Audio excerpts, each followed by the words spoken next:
All right, it is 8:30. I'm going to go ahead and call this meeting to order. I want to welcome everybody to the March meeting of the City of San Angelo Development Corporation. Before we get started, I'd like to ask Mr. Barrio if he'd lead us in a word of prayer. Certainly. If you would bow with me, please. Heavenly Father, we thank you for the opportunity to live in this city of San Angelo. The respect we have for every community member, every taxpayer, every elected and appointed official. We lift everyone up to you, Lord, that you will open everyone's eyes, give us sound guidance that this city will be a shining light in West Texas. We thank you for the recent rains, and we now ask that you help us conduct the business of this City of San Angelo Development Corporation to honor you. Let us be good stewards of the money. In Jesus' name we pray. Amen. Amen. Thank you, John. All right, I will now open the floor for public comment. The board takes public comment on all items on the regular agenda. Public input on a regular agenda item will be taken at the appropriate discussion. Public input on an item not on the agenda or consent agenda may be identified and requested for consideration by the board at this time. The board may request an item to be placed on a future agenda or a consent agenda item to be moved to the regular agenda for public comment. Is there any public comment? Looks like there is none. We will move on. Consent agenda. Everybody had a chance to look at that? Move approval of consent agenda. I have a motion to approve consent agenda. Second. 1 second. Second, okay. Got a second. I'm going to give it one. You get this one. All right, I have a second. Any comment? Public comment? Call for the vote. All those in favor say aye. Aye. Opposed? Motion carries. All right, regular agenda items. Our first item, the consideration and possible action pertaining to the Costa DC website and provider options. We're going to pull this item off. Staff is not quite ready for that one yet, so we will address that one at a future meeting. Next item, discussion and consideration of approving draft fiscal year 2015-2016 budget. Presentation by Mr. Roland Pena. Good morning. Good morning, board members. How are you today? Awesome. Excellent. Well, what you have before you is a draft budget, and we will review. This is about as ready as it's going to be. We are waiting on the final sales and use tax numbers, and those will come later. I think we're expecting those to be around May or June. Is that correct, Morgan? Late July. So that would be what would change. I'm going to walk you through the line items. You also have your hard copy file that provides more details on the information. And if you have any questions, comments, or concerns, please let me know. We can talk about it. You'll have the opportunity today to either postpone the budget with the stipulation that you're going to be waiting on the additional sales tax dollar information, or you can choose to, and it's up to you how you want to approach this. If you want to choose to approve these line item by line item, let me help get us started. These are the current estimates in terms of expected sales and use tax at this point. We do have a split between ballot and economic development. We do show interest on investments. Reimbursements of $5,000, that has to do with the Ports to Plains in the event that we do host a summit. That's been the budget in the past, and that's usually funded by sponsorship. So we don't use sales tax money for that. We usually get sponsors for that. And you'll see an expense later on in the budget to account for those $5,000. We don't show a gain of sale of assets, although that shouldn't stop us from marketing our industrial park and pursuing the sales of industrial park land, and hopefully with a successful year that Michael Looney is going to have, we'll be selling some more parcels there at the industrial park. Additional revenue continued here. We show the standard airport hangar. This is the L3 hangar revenue. BRC conference room, you notice that we've upped that a little bit. In speaking to David Erickson, he felt that we could anticipate bumping that. I think in the past it had been $100. We're going to bump that to $1,000. April, I'm sorry, is $100 per visit or per use, or? That's, no, we have different rate setting for the rental, but in terms of rental revenues, we, since we're in the startup phase, those numbers were less than $1,000. I think, as I stated, we put on $100 for the past 2 years, and we're going to strive to increase that amount to $1,000. CVCD revenue, that's consistent to what they're producing in the past 2 years. Obviously, the ASU SBDC rental income that comes in from that lease. MedHab, as you can see there from their lease. Chamber of Commerce and Workforce Development, Howard College and Workforce split that lease. So we have total revenue at this point of $9,095,996, Ballot $6,480,000, and Economic Development $2,615,996. Expenditures.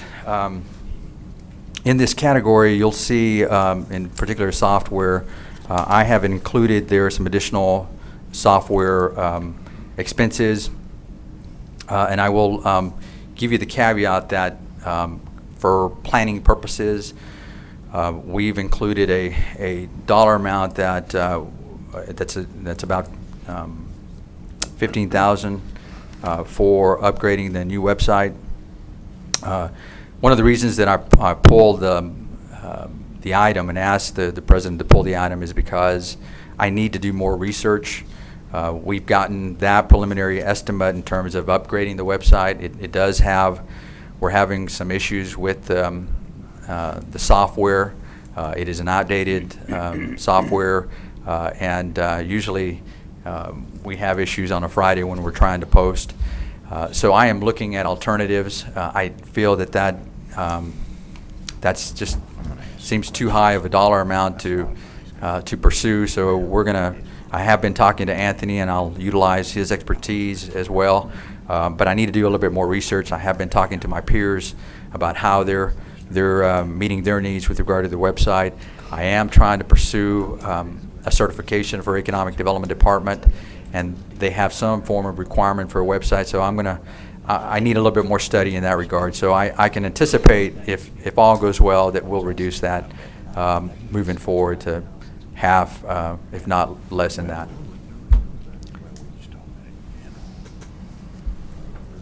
The other items are pretty much standard, in line with what we've done in the past.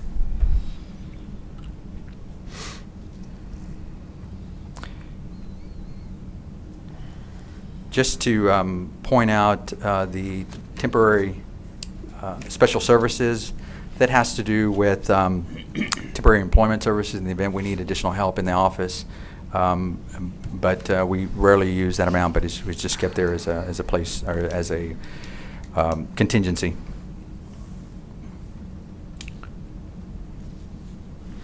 Pretty much the same on these expenditures.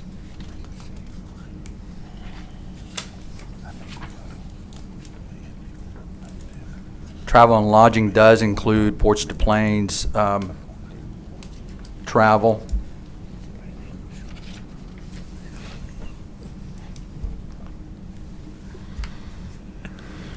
Partner affiliations, in this category, it's pretty much what we've allocated in the past. It does include the Ports to Plains city membership. There's the Ports to Plains Summit in the event we decide to host a summit, or if that we get direction from Ports to Plains. Staff services, it does include the addition of one person for the Economic Development Department. And obviously that is split up between ballot and economic development. We've, you may recall that my commitment to you was that we would strive to run this department with the current personnel, and I'm going to continue to try to do that. If I see a need that we need an additional personnel, I'm going to come back to you, but at least it'll be it'll be in the budget. It is in the budget. Any questions so far? Couple of questions, Roland. In the partner affiliations, we had talked about last year whether or not, maybe I was the only one talking about it, so I still have the same question.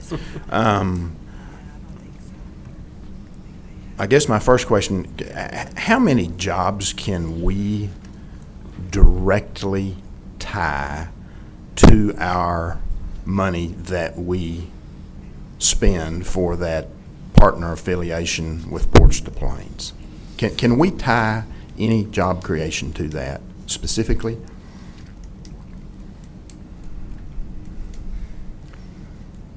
Directly, I'm unsure about direct jobs.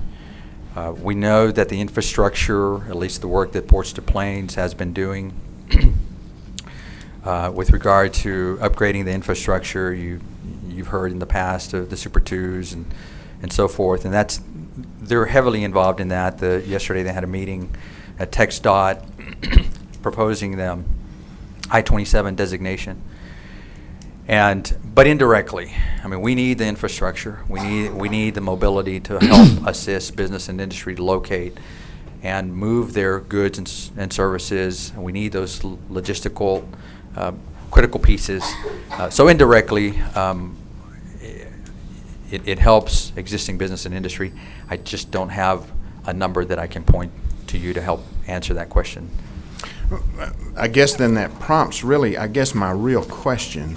If this board believes that it is worthy of the expenditure, and we talked about this last year too, and I think you asked on our behalf, it seems to me that we need, as this board needs its representative on the Ports to Plains board, whatever the nomenclature they use for that.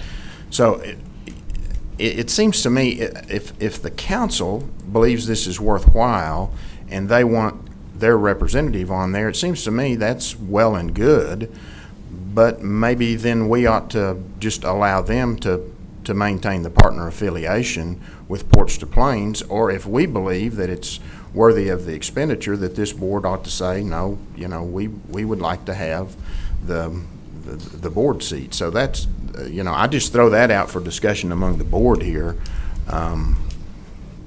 If I can see, I can hear, I understand that there is indirect job creation, that we got to have the infrastructure, that it is an economic development tool in terms of moving goods and services, yes. So I would just ask the board, if we feel like it's worthy of our continued expenditure, should we just say, okay, we'll do this, but we want to have the board seat on the Ports to Plains board? So I toss that out to the board. And that seat, that's the seat that is occupied by Charlotte Farmer, is that correct? That's correct.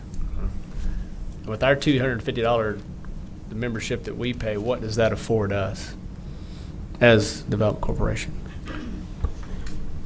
Well, the membership allows us to be invited to those events, the conferences, but more importantly, I think, is the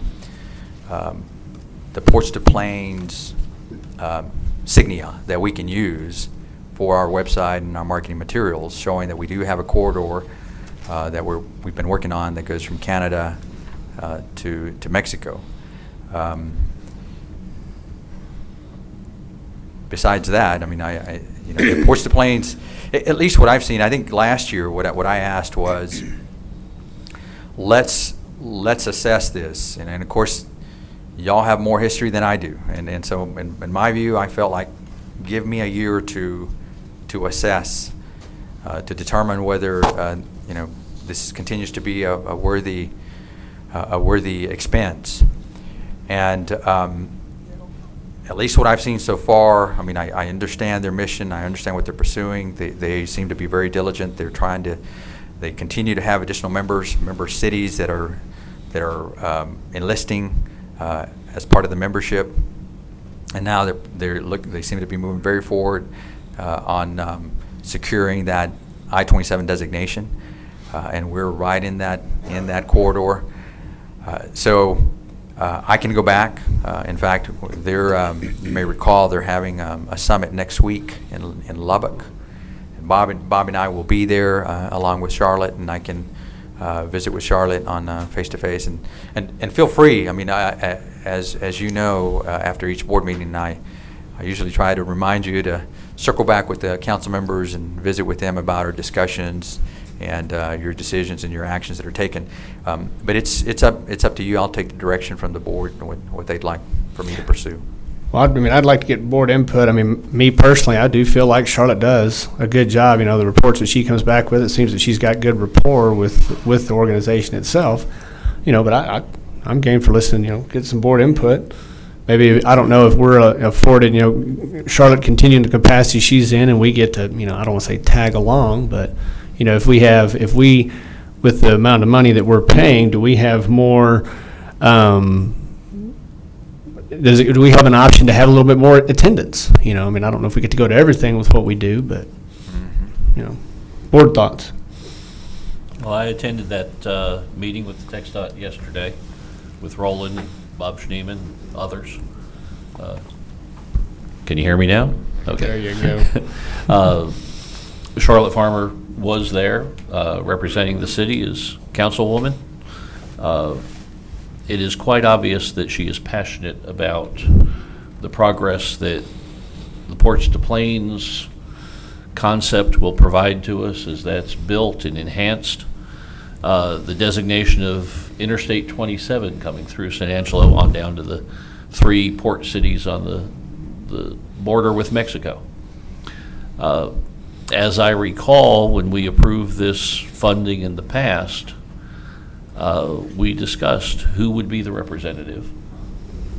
And it was Charlotte's passion that persuaded us to fund the position on that board. I remember that. As well as her being our designated representative. She's also come regularly and made presentation about Ports to Plains to us. Yes, she has. So I personally don't have a problem with maintaining that as the status quo. I don't know if any of our board members would be as enthusiastic, but I don't think any of them is jumping up saying, I want to go. Pick me. If that's the case, please do so. Yeah. But I personally don't have any problem with where we are now. Okay. John said it so eloquently, I'll just say ditto. Nice job, John. I'll pat my own back. There you go. Oh, personally, I felt like the Ports of Plains overall can be very beneficial to San Angelo. I see problems with it. I see certain segments of Ports of Plains that will never be obtainable. Currently, an example of that is the Keystone Pipeline. That's not obtainable until we have a political change in the country. But when you boil down the bottom line for San Angelo, it is the I-27. That is the most single factor that will impact this community. Yeah. So realistically, you have to look at the whole and decide, is it beneficial? Yes, it will be beneficial to San Angelo. I have reservations about it being tied into Laredo, knowing that what it might bring to San Angelo. But Ports to Plains, I'm on board with it. I think it's a good thing for San Angelo to look at. I-27 would mean more growth for this community, more industry for this community, more retail for this community. So it's a good thing. And I don't have the fervor, so I'm all behind John Barrio. I just don't quite have the fervor for the whole thing because I have political dissatisfaction in my mouth for the overall project. But yeah, I think this board I'm not a demanding person, but I do think this board should be duly represented on Ports and Plains.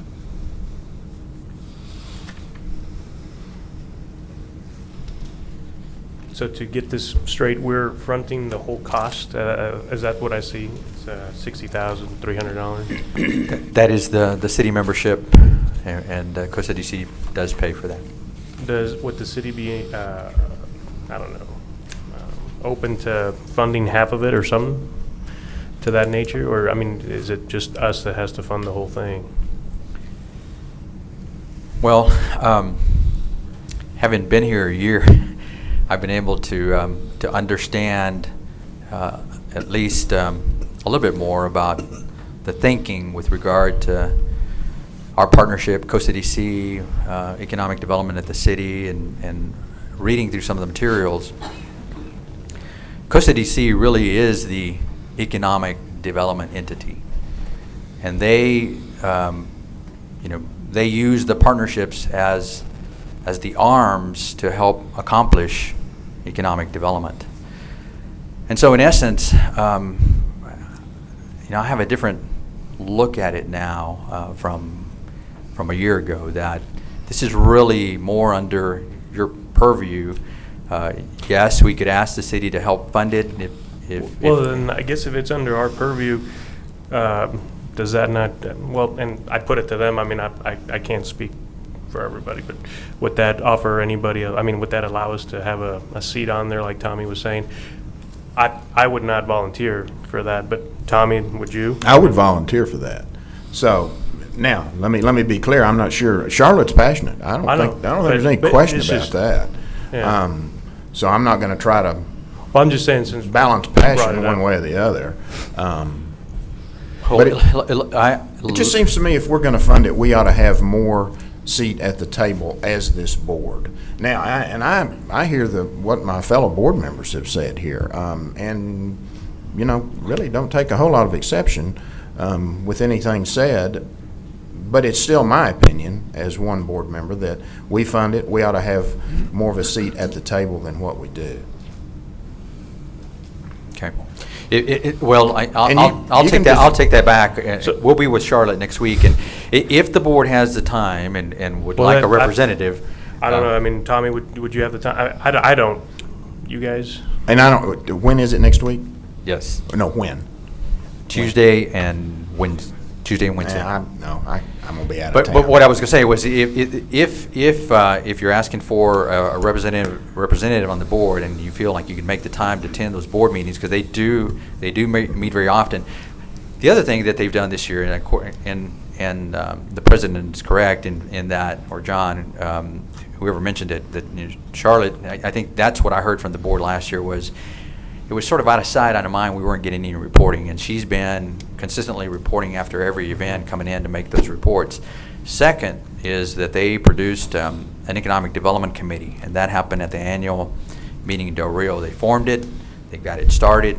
They will regroup in Lubbock, and so we're gonna look at that, and I think they're moving more towards business retention and expansion, making sure that the businesses along the corridor are networking. Which is a great idea. That's why I wanted Bob to attend with me, because this may be something that he and I can tag team, and I really would like for him to take a lead on that if it's BREP. So they are doing some things right now. I think the other way to look at it is like I-69, which is sort of another parallel northern corridor interstate. It took some years, and it took an investment of these communities. And that's probably the way we need to be looking at that. This is an investment for a future higher return in the future. But I will take that back to Ms. Charlotte, and we'll visit with her next week. Would you refresh my memory? How do we appoint, or who appoints the representative to Ports to Plains? Director, currently we pay the membership, and the board, I guess, is selected. They make the appointment. Amongst the cities, We are, at least if you may recall, Charlotte brought this information, that we are the third highest membership revenue producer along the corridor at this time. Did you want to say something? I was Mark? just going to say our representative on the board is appointed by council. Okay. Huh. There you go. There you go. Council appointed. Well, and Well, but the I don't know Ports that- of Plains board, you know, they go through their process of nominating a board member. I don't think that's a perpetual board membership for San Angelo, is that? There's a term, that's what I thought, yeah. To my recollection from even before, there's never been, I would say, any consultation with this board. It's just always been that council has made the appointment. So maybe we can have a consultation. I understand. We've got plenty of time. That membership doesn't come up until, I think, October. I think it's late So- in the year. I think it hadn't Yes. been too long ago that we just paid the Right. annual membership, so. Good discussion, good feedback. Okay. I can take that back. Are you okay to move on, or do you have some additional questions? Let me ask some questions. Staff services. I was looking on the breakout. Staff services, we've got, obviously the two largest are finance and legal. Are we yet receiving from, when you get the invoices for those, the unit costs, the per hour rates that we're paying for and for whom, and number of hours worked and so forth? Are we getting that broken out? We have not received the invoice for staff services. I don't think that happens until, is it April? Okay, April. And I know that Tina had committed, as part of that staff services contract, is to do a cost of service for us to make that determination. These have been based on prior history of allocated hours and unit cost, but currently I'm not receiving that kind of a detail. We will have that kind of a detail with the next invoice. So my question is, and I don't have any idea, this is absolutely casting no dispersions on the services we're receiving. That is not the intent of my question at all. $30,000 and $32,000, $62,000 is a lot of money. I'm wondering if it wouldn't benefit all of us if we put this out to bid and we set the RFP and we go outside and we allow the city folks to bid on it too, for the service that we believe we need, and see how that turns out. I'm wondering if that would be a wise move on our part to. Let me give that some thought. Do you want to bounce it off the others? Yeah, Let me that's- think about that for right now.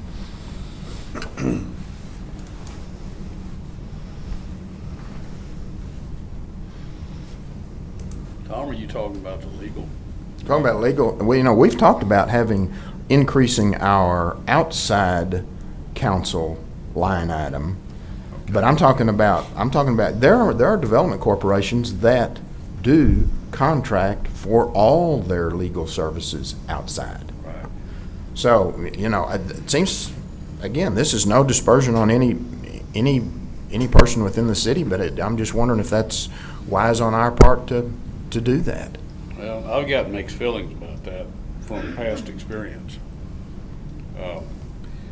The legal field, you literally get what you pay for. And unfortunately, a lot of times you have to pay a lot more than you'd be willing to pay to get the kind of representation that you actually need. I'm sorry. There are good attorneys, and unfortunately, there are bad attorneys, and I'm not looking at our attorney for that statement. We love you, Dan. Forgive me. But a lot of times, if you want a really good representation, one that will really protect you, you need to step up to the plate and pay, unfortunately, what you normally wouldn't pay. It's also been my experience that when it comes to attorney, you lose when you hire one, regardless if you win the case or not. But that's just the nature of the beast. That's the way the game is played. But I'm not against what you're talking about, but I do know from past experience, sometimes you have to pay a little more to get really good defense or really good prosecution, whichever side you're on. It just seems to me that as a board, it's one of our duties is to make sure that, you know, the money that we spend is spent wisely and in the best fashion. So, you know, just every year, just going on and say, yeah. Sometimes I think maybe we need to ask some more questions. And maybe what we need to do is wait until we get an invoice with all the costs broken out, unit costs per hour, number of hours, et cetera. And that may answer the question quickly that outside services, we couldn't even come close in terms of the dollars that we have allocated so far. So that may answer the question quickly. You know, it just seems to me that rather than us just saying yeah, we need to ask questions sometimes. Sure. And I appreciate that. I think that spurs additional thought, additional discussion, more brainstorm. I leaned over to Morgan, and one of the issues would be that the city really could not respond because they're not a vendor, so they couldn't respond to the RFP. I do know that in the law, 4B sales tax law allows us to contract with the city for these services, but they really can't. I don't think they can respond to an RFP. I will tell you just from what I'm seeing currently right now, I think we're getting a bargain. They spend a lot of hours. They're the people behind the scenes that do not get to see them. And I spend a lot of hours. We spend a lot of hours with finance and accounting, a lot of hours of legal.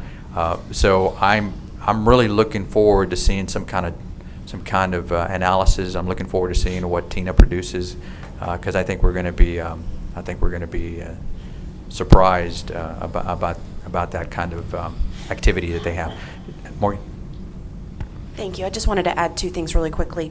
Although the city as a vendor could not bid on providing this function to you, what you could do is bid it out, accept or reject any or all bids, and then if you rejected all bids, then we could go back to negotiating the contract with the city.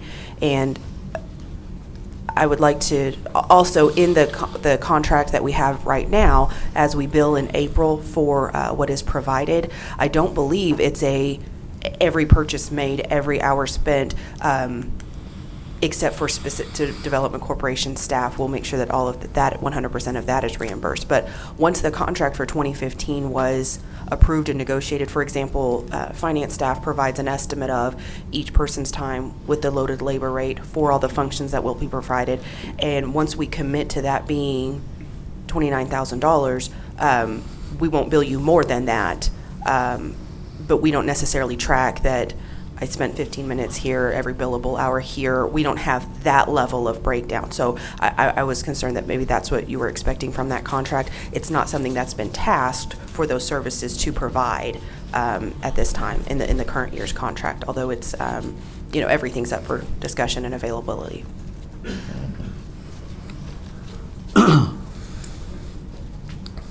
I happen to agree, Tommy, that to review this is not a bad thing. The premise and principle is what we're all about, our good stewardship. But at the same time, if we did do that and consider for comparison what the city is providing, there are some very significant intangibles involved in using the city services.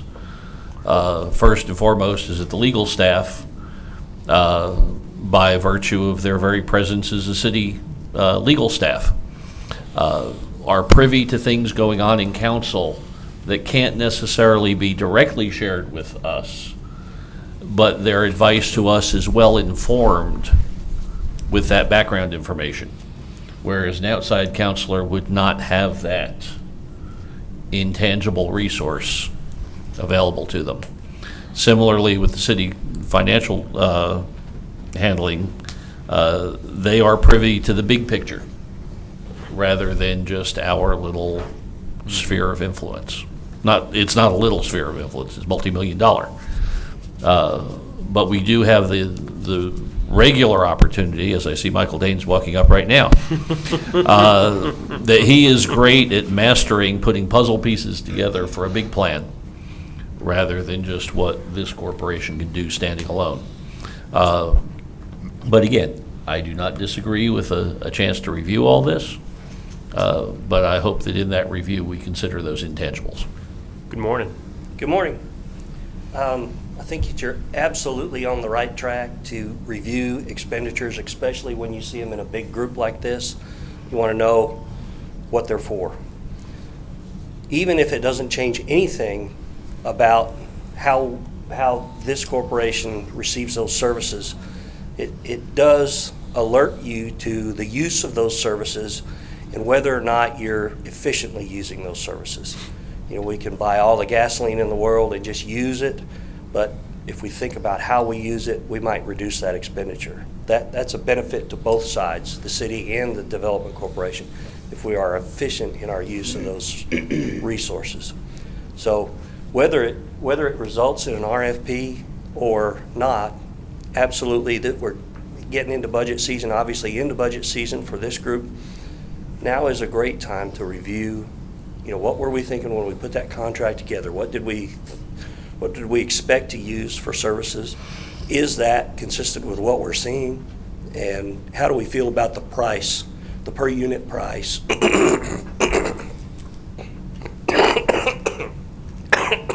Excuse me, for those services. So absolutely, really any time is good to do it, but certainly during these budget discussions is a good time to discuss that kind of thing.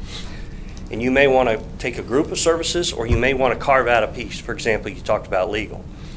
You may have 3 different things on there that eventually you want to consider. You may carve out one of them a year and see how that goes. Now's a good time to discuss legal because I assume the city is going to hire a city attorney at some point, and having an opinion about how things have worked in the past is at least a good starting point for a conversation with that new city attorney about how we provide services in the future. And so you're absolutely on the right track to have the discussions, and it's just a question of time, putting the time into the effort.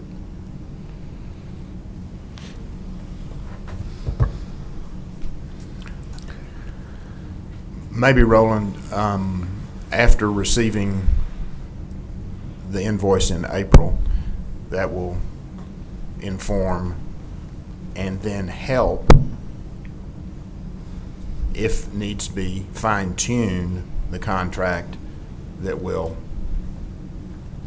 look at again later this Subsequent year, yes. Yes.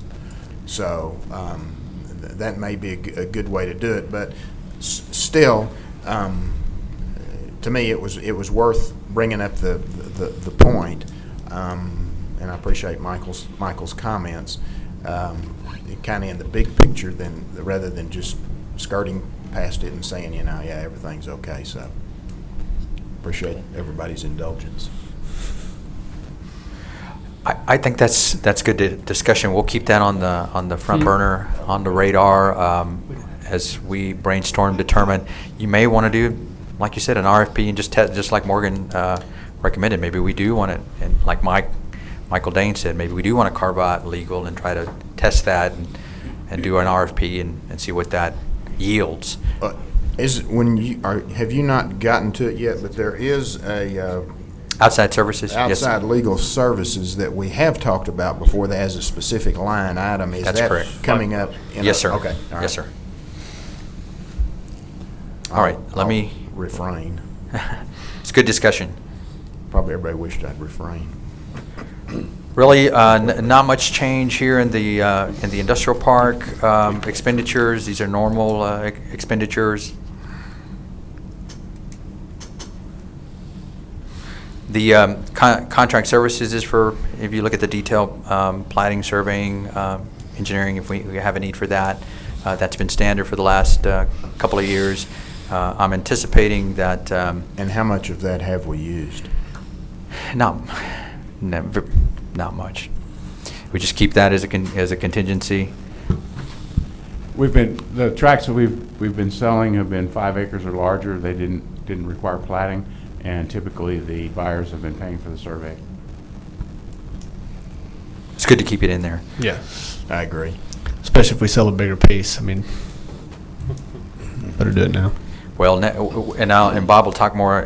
He's going to give you an update on the certification on the industrial park, and I think it's a good plan to keep some of that in the bank.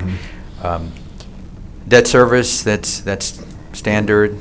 Here's the outside legal service. Is that something we need to bump up? It has been at 5, Right. and we bumped it to 10 for the upcoming fiscal year. I'm glad to take any input. If you want to bump that up more, we can. I think it's worthy of consideration just with what we're looking at. Do you have a dollar amount you want to recommend?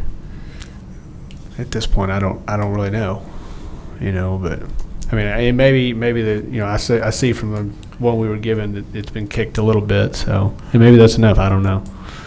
So I mean, if you may have better let's say view into we that. let's say we exceed the budget, where does the money come from? We'll take it out of future projects.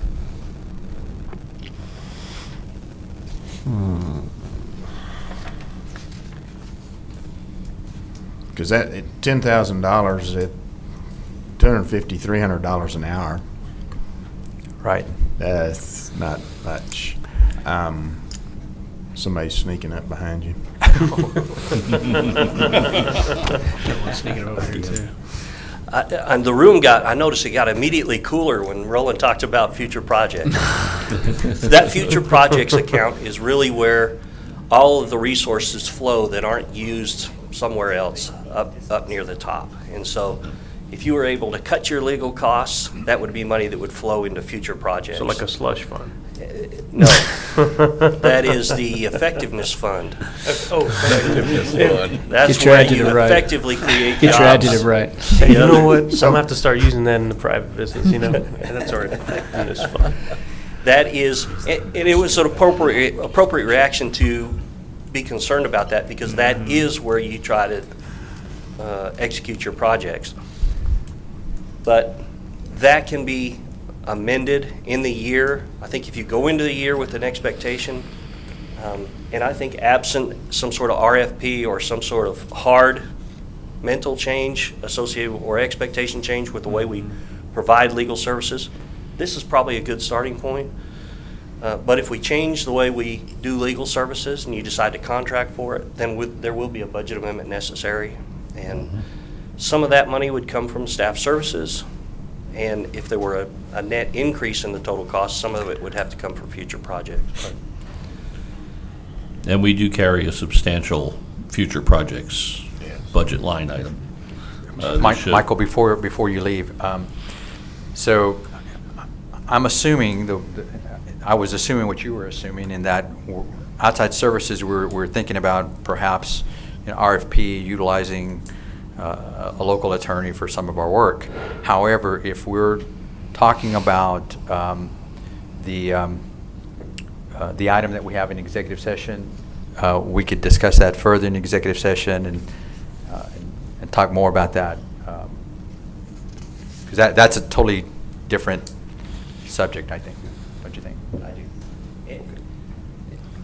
And actually, one of the things I alluded to when I was up here before about budgeting and staff services, I talked a little about how the service is delivered. When we talk about legal, we have the benefit of, depending on how you view it, we have an attorney with us during the entire meeting, every meeting. Are we required to do that? If we're not required to do that, how would we manage that service delivery in the future? I don't think we need an answer to that right now, but I think that's something we want to think about. If you start paying $300 an hour for an attorney, We're already at 300. to sit here In and you 15 don't minutes. have to have them, then Oh, you they'll may charge. not want them here for the entire meeting. You may want them here for a particular piece of the meeting, which could mean a difference in the way you structure the agenda. So those kinds of service utilization questions, I think we want to discuss at a deeper level at some point. Yeah. But the budget really would just be to facilitate the way you need to operate, not to drive the way you operate. So we can make the budget conform if you go in with 5 or 10,000 to begin with, and you change the way you use those high-level services, the budget should be amended to conform with the way you operate. Thank you, Michael. Okay. Continue, or? Continue, yeah. Okay. All right, Brett, budget, we kept that the same. I think I'm anticipating that that if we're more successful, we'll be using more of those funds. Obviously, this year we've used some of those funds, very few. Business Resource Center, this is pretty much what we've been averaging the last couple of years. Not much change there. These are items that cannot be changed. I showed you this last month, with the exception of CVCED. CVCED, we've had a large budget allocated for that for the last couple of years, and I did reduce that. In particular, it allocated about 16,000 for interns, and then there was 6,000 that seemed pretty high for additional maintenance, repairs. So I've reduced that budget, and so it's for the first time, I guess, that we've reduced that. I think we can manage what we have just based on what I've seen the last couple of years. I think we're going to be okay. So that is a change from prior. Hey, Roland. Yes, sir. I'm going to stop you real quick. It says here for 2009 West Beauregard, $6,000 for yard maintenance, building maintenance, so on, et cetera, et cetera. With the building not being used currently, I mean, I guess that may not be used at all then? Well, we are talking about next fiscal year, so It depends on what happens with the property. that's correct. Okay. We've also got, we still have a certain amount of maintenance, particularly outside maintenance, that we'd have to keep up on that building. Otherwise, code enforcement's going to be after us for weeds and what have you. That's correct. But we You're don't. talking about lawn work, right? That's correct. Okay. I think we had a higher dollar amount for maintenance, and so I've reduced that as well. So that's a change from prior years. This is what we show for future projects. That's going to be available on the ballot side, 1.7, if the sales tax holds up, and on the economic development side, a little over $1 million. Any questions there? And then we have what we've allocated for these projects. These are remaining balance amounts. Notice that we took off Ethicon, since that's, as I recommended last month, they haven't utilized that incentive, and so we're taking it off. So no need to be carrying it for, I think, what was it, 2012? Yeah, it was a $300,000 incentive, and they did not sign that particular agreement. So do we need to take formal action to essentially bring that money back into the budget? Or bring it back in-house, if you will? We had voted to expend it. Do we need to vote to bring it back?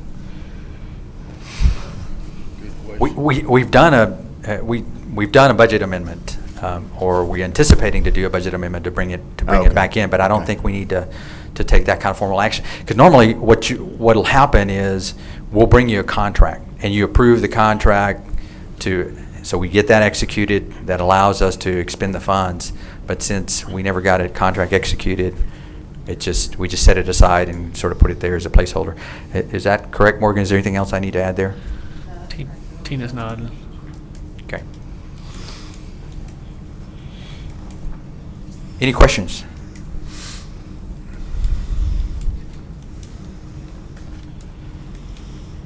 What's not in here currently is I talked about developing a contingency fund for asset useful life, so that in the event that we have to replace certain assets that we own.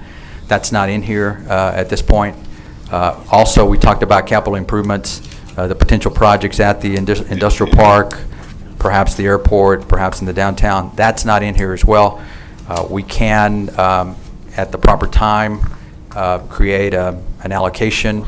That'll be an accounting allocation, and reserve that once we identify which project we want to pursue. Future projects. Future. Correct. I've got a question. Yes, sir. What about the MedHab building? Have we got any kind of an insurance settlement or anything on that? We do have some insurance results on the information. It is on. It's going to be discussed in executive session. Okay. And if the board so chooses, you can take action after executive session on that. So at this point, I will take your direction. If you want to approve the draft, you want to make approve with additional changes, or if you want to postpone. We are very early on in the process. This was at your direction that we bring this forward to you in March and April, and I think we've moved on that direction. I think that was one of my requests, or maybe my request, and I do appreciate that, rather than us scurrying around at the last minute.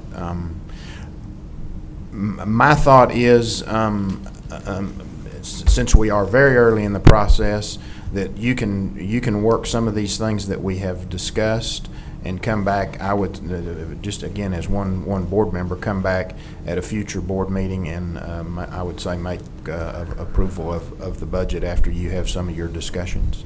I concur with that. Okay. Do we need a motion to table this for the time being? I believe so. I'll make the motion that we hold on to it for the time being, have staff do the additional work, and bring it back when appropriate. Second. Have a motion and a second to table budget discussions. Call for the vote. All those in favor say aye. Aye. Opposed? Motion carries. Thanks, Roland. You're welcome. All right. Item number 6, consideration of possible action for restoration of the incubator annex at 2009 West Beauregard. We are going to push this to the back of the agenda. We will come back to it. Next item, consideration and possible action to appoint a president for the City of San Angelo Development Corporation. Board members, in accordance with the bylaws of the Coast of DC, in March we are to hold our annual meeting, and we are doing that at this meeting. The purpose of the annual meeting is to appoint the officers of the board of directors, and so the action being requested is obviously in 3 different motions: to appoint the president of the San Angelo Development Corporation, and to appoint the first vice president, as well as the second vice president. Three different motions. I think Scott has done a wonderful job as president. I understand that he's ready to step down, and if that's the case, I would like to thank him for all the time and effort that you've put into this. You've done a great job. Thank you. I appreciate that. Thank you. And I'd like to move that John Barrio be elected president of this corporation. Second. Assuming John's available. Why not? There we go. I like that, because I like to see, since he is our first vice president, see that officers move up. That's how I like to see that. You've trained me well. Nah. I think you've already got the record for the shortest meeting, so I'll have to go down in flames on that one. All right, well, I have a motion and a second for the appointment of Mr. John Barrio as president of the City of Angelo Development Corporation. Any discussion? Any public comment? All right, I will call for the vote. All those in favor say aye. Aye. Opposed? Motion carries. All right, John. Good job. Congratulations. Thanks, Scott. All right. I guess do I continue? Yes, sir. Oh, you're right. I gotta go away. Take a seat right now. Y'all had on enough of me. All right, You are still president here. All right, our next item is consideration and possible action to appoint the first vice president of the City of San Angelo Development Corporation. And Is go- it Tony that's second? yeah, Tony Villarreal is currently our second vice president. And I don't know if I'm allowed to make that motion, but I would like to see that we move him up in the next position, move him Second. to first vice president. So I guess I'm allowed to make Yes, that you are. motion. All right. Well, I have a motion and a second, and since he's not here to decline. He can't say anything. I have a motion and a second to appoint Tony Villarreal as the first vice president of the City of San Angelo Development Corporation. Any further comment? Public comment? Call for the vote. All those in favor say aye. Aye. Opposed? Motion carries. Now we got a little more discussion on this one. Next item is consideration and possible action to appoint the second vice president of the City of San Angelo Development Corporation. I would like to recommend Tommy Hebert. He's knowledgeable. He's very concerned about what we're doing. And I think he would be great to become second vice president and get in succession to become president some year. I will second that. I agree. All right. Well, I have a motion and a second for Mr. Tommy Hebert to be second vice president of the City of San Angelo Development Corporation. Any further comment? Public comment?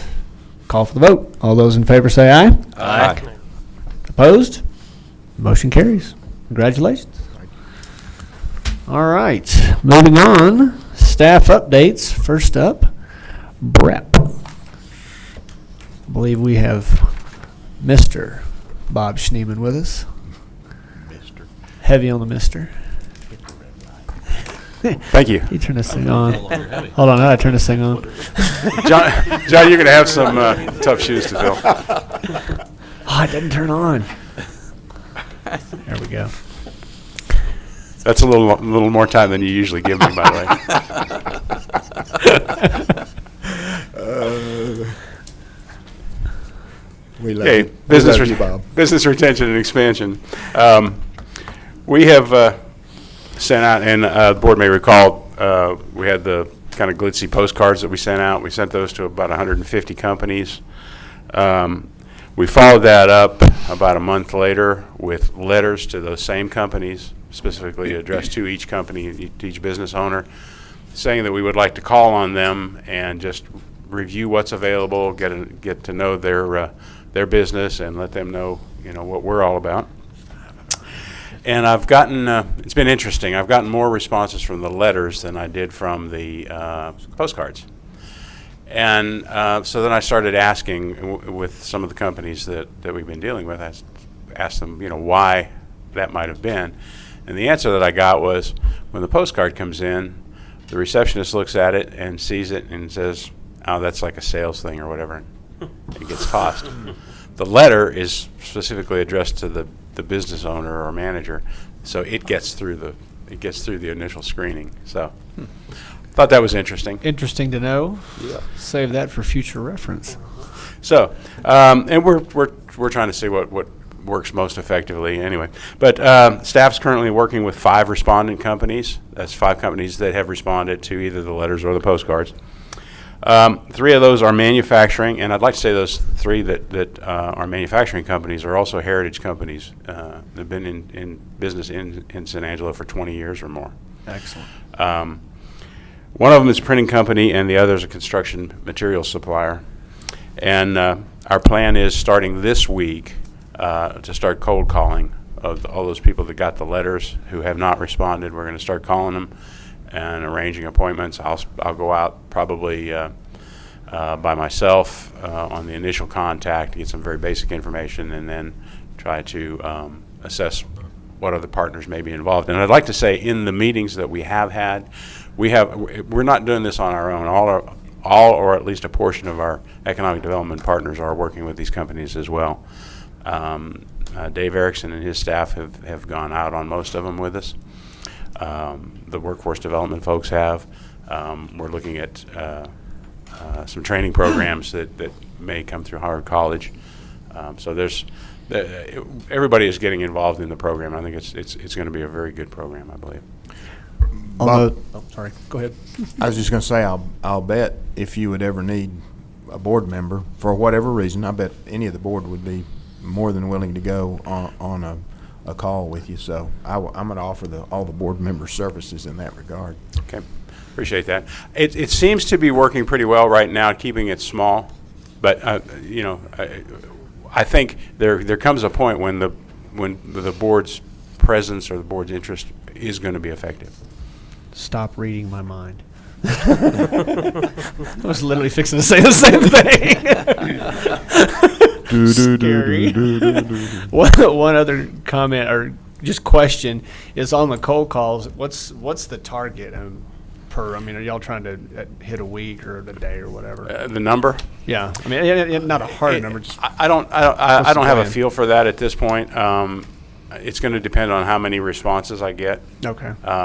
And how many we have working. I could see it starting out to be, maybe as many calls as I can make in a day. Mm-hmm. But at some point, that's not going to be realistic because we're going to be trying to serve those as well. So So it's going to slow down. And you're going to start with the 150 that have already been in contact with postcard and letter. Yes, sir. Yeah. Those are all those 150 companies all carry a manufacturing NAICS code. Mm-hmm. Now, those vary somewhat. For example, the printing company has a manufacturing component, so it has a manufacturing NAICS code as well as a printing. But both are in that sort of same numerical range in the NAICS codes. Gotcha. Yes, sir, Roland. Board, just to clarify, so we did target the manufacturing NAICS code, but before we move on to other NAICS code, other industry sectors, we want to make sure that we follow up with these companies. I mean, obviously they didn't respond to the letter, didn't respond to the direct mail, but we do want to make the phone call because we could perhaps generate some additional leads there as well. Okay. All right. Good. Thank you. Thank you, Bob. Thanks, Bob. Thanks, Bob. Next item is Industrial Park Phase 3 certification update. Okay, on this, as the board may recall, on October 22nd, board approved contract negotiations with KSA Engineers.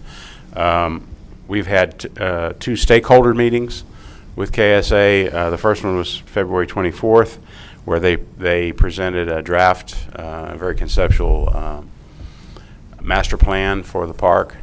On March 16th, they came back with a revised plan that incorporated the remarks, review comments that they had gotten from the stakeholders at that point, and we have since made some additional comments on that plan. So I do have a copy of it here. This is not the final revised plan, but it is the one that was presented at the last stakeholder meeting. There will be some other modifications to this. And I'm going to resist going into those for right now because we'd like to bring KSA in and do a specific presentation to the board on the whole thought process that went behind this. The consultant is now proceeding on some of the other aspects of the Phase 3 certification. They've started the environmental assessment legwork, the endangered species legwork. They're working on the preliminary drainage master plan, which comes about as a result of the layout of the master plan now that we've kind of solidified that. They're also working with utility companies in conjunction with staff to discuss some implications of utilities on the site and potential relocation and possibly even an additional substation that would be located somewhere in the park. So those discussions are ongoing. I think they're making very good progress on the Phase 3. And that's pretty much my update. Excellent. Thanks. Thank you, sir. Thank you, Bob. Next item is Governor's Small Business Forum.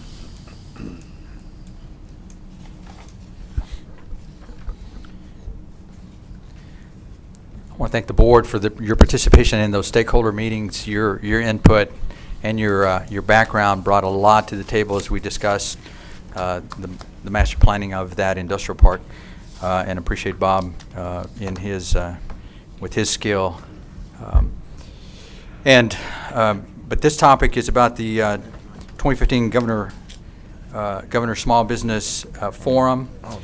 You may recall in January we received a letter, and this talked about a series of small business forums, about 18 that will be occurring across the state in 2015. And obviously the goal was to serve as a showcase for Texas as a premier place to grow and start and build a business, small to medium-sized businesses.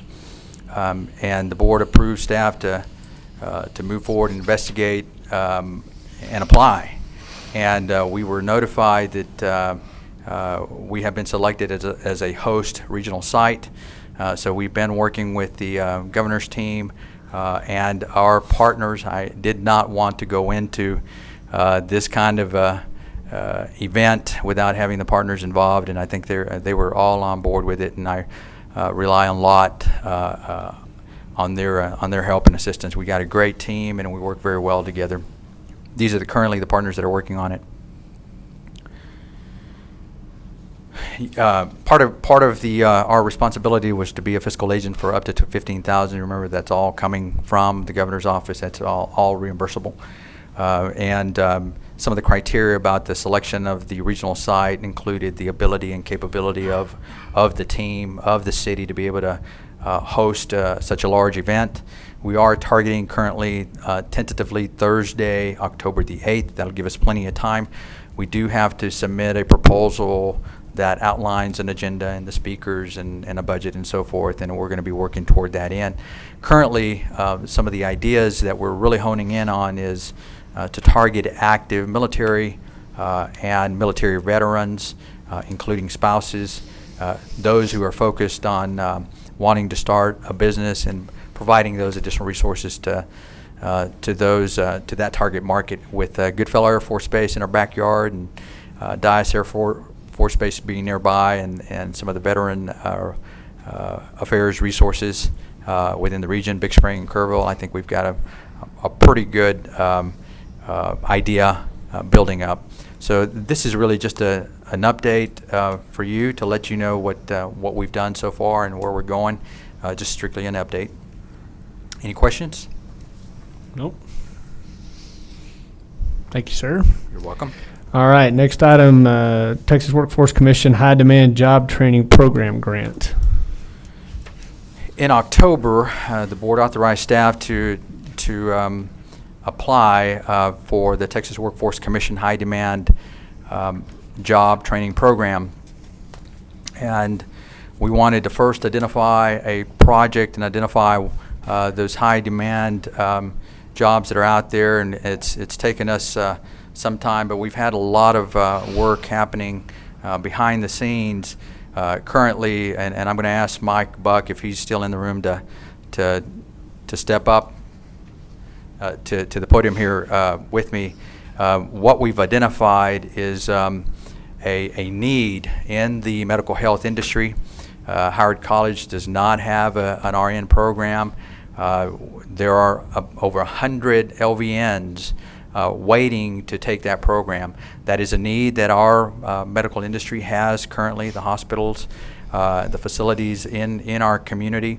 And we have been working with the Workforce Board and Howard College. There are additional stakeholders who want to participate to create a program to kick it off and get it started.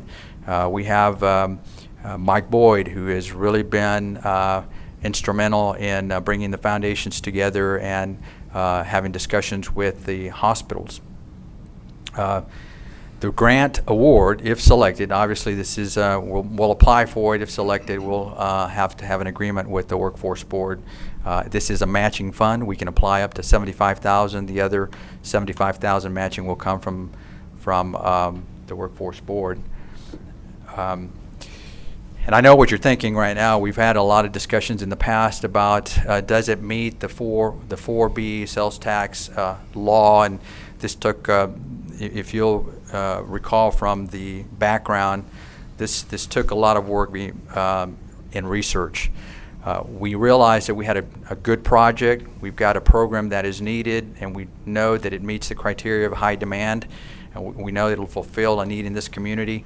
But we needed to determine how 4B sales tax would apply, and so I consulted. You may remember from taking the sales tax workshop, there was an attorney there by the name of Jeff Moore, Brown and Hoffmeister LLP, and he talked a lot about the half-cent sales tax. In fact, he's been instrumental in writing some of that information in the sales tax workshops and in the handbook. And then I also consulted with Dan Solari. But this is the section, the requirement that will allow us to use the 4B sales tax. The board has to agree that it is a project that meets under this provision of the law. So if we do receive the grant, we'll come back to the board and bring a resolution and the agreement, and that'll allow us to proceed. I'm going to let Mike talk more about, if successful, when this would take place, and give you any more details. Mike? Ron, you might just mention very quickly that the reason that we can do this is because that Howard College is not a taxing district. They're not tax funded, so that's what allows us to do that. Right. I was gonna wait to see if they had any more questions, but it's okay. It was interesting. Last night we had a meeting, and over the last year or so, we send 1 or 2 folks up to Big Springs, supported by the Workforce Board, into the nursing course. And it's a lot of burden for them to travel up to Big Springs for every class and go to San Antonio or Lubbock for the clinicals, and et cetera, et cetera.